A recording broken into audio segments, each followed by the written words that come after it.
Machiegni kendo kawadhi nyime gi weche mag ang'ich welo. Aput mar ji 10 manochuogi moting'o jodolo, jolony kod jonya weche kwe e kaunti ma Kisumu sani koro yango ni gin kod adiera ni yiero ma juma manyien biro timore e yor kwe kendo ginyiso oganda mondo ikre mar luto ombulu ma onge luoro. Bishop Kasuku Kalolo motelo ne kwethno wacho ni gisetimo romo kod josiasa, jopiny, jokanyo mag IBC, jotenda rita kwe kendo gisingo ni gibiro timo tijgi makare eneno ni chenro odhi makare. Kata kamano ne gimedo ni siem man mbetre mar piny Amerka golo e wi Kisumu en gino manyalo kelo buok ni mar kwe osebedo e alwora mar Kisumu nyaka ne siasa mar yiero ma igani chakre.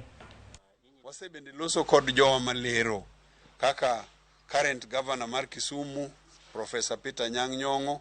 Waseloso kod the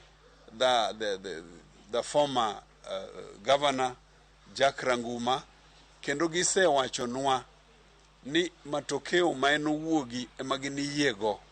Nyogi paro ni jomoko ok nyal yienegi donjo kuonde mikwane ombulu kata ma itime ripo. To waseyiere kaachiel kod jo IBC ni mano ok bitimore. Kumano wan gadiera ni wang'ni kwe nitie Kisumu. Hatuoni kama tutakuwa na vita hapa Kisumu, kwa sababu tuna mshangao hata wenyewe wakianza kusema watu wao watoke. Hatuoni kama tutakuwa na vita.